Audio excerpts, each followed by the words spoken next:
Good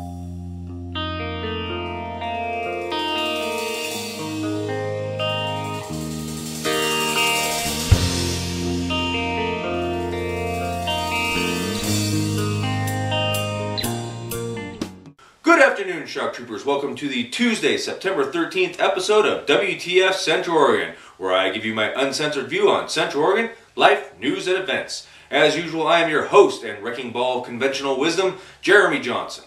Did you guys hear the opening music of the show? I finally got contacted by one of the members of the original band that wrote that song, and they gave me permission to use it. No offense, Necktie Killer. I love you guys and will always continue to be one of your biggest fans. But my original song was like the soul of my show, and I'm super stoked to have it back. I want to give a shout out to Cole, one of the original members of House of Thorns. Even though they're not around anymore, a small piece of them will always live forever in my show. And now we move on to the weather with WTF Central Oregon's very own Chief Meteorologist, Pachuto Jenkins. How's the weather out there, Mr. Jenkins?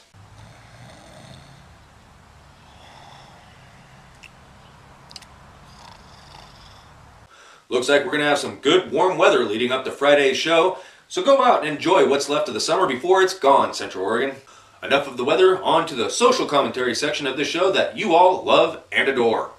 The first story of the day is something that I know is affecting all of us in Central Oregon. Fires, fires, fires, fucking everywhere there's fires.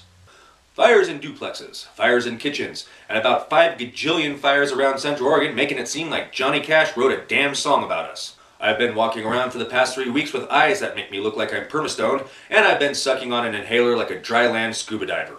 Almost all the fires around Central Oregon are blamed on lightning strikes, and I say nay. I'm of the opinion that Phil, one of the chief salespeople at Visine, is running around Central Oregon with a box of matches and watching his stock go through the roof. To make a long story short, I'm getting sick of this shit, and I know you guys are as well. Well, let's move on to the next story. Prineville kicks off back to school week with a bang, Central Oregon. And how does Ben's ugly little red-headed stepchild mark the occasion? You guessed it, verifying sex offender addresses around Crook County. Currently, there are 73 state-registered sex offenders in Crook County, up from 41 in 2008. That is a 44% increase in 3 years. Wow, Crook County. Is Prineville really that much of a target-rich environment for all of your sexual predators? No offense, Prineville. I know I mess with you guys a little bit, but isn't 73 sex offenders like 1/8 of your population? I know it's been quite a few years since I last visited your little hole in the ground, but maybe my math could be off. And speaking of back to school, I am a proud graduate of Mountain View High School, class of 1995, and I couldn't resist this playful little jab at my alumni's arch nemesis, Bend High School. Driving by their esteemed educational institution, I came across something that not only proves Mountain View's dominance, but also shows the state of our education system. Pay very close attention to what this sign says. Specifically, this part. And for those of you that still don't get it, you probably went there. Just kidding, lava bears, you know I love you. Hey, who wins if a lava bear and a cougar get in a fight? The cougar, because there's no such damn thing as a lava bear. You might as well be called leprechauns, unicorns, chupacabras, or hey, here's one. Now entering the field, clap your hands for the Bend Senior High Responsible Fiscal Spending.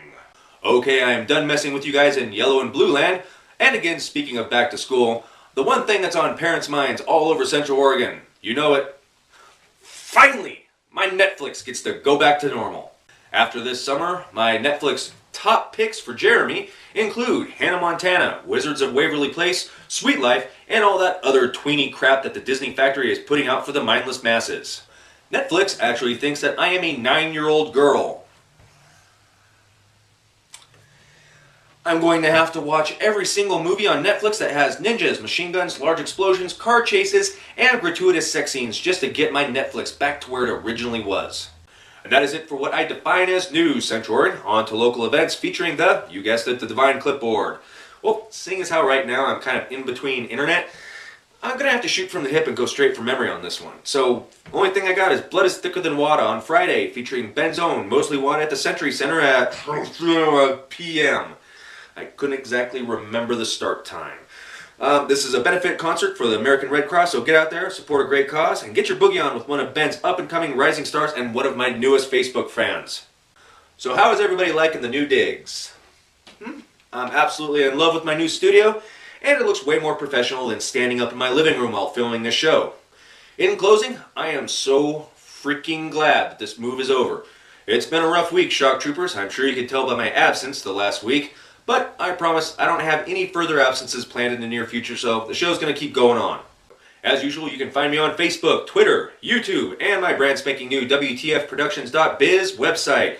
So, like me on Facebook, follow me on Twitter, subscribe to me on YouTube, and sign up and register on the WTFproductions.biz website, and check out the forums, check out the chat room, and all the other things that I have to offer on that.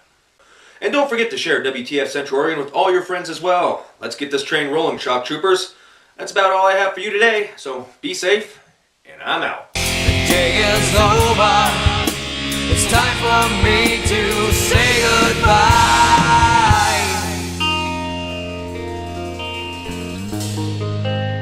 To say goodbye.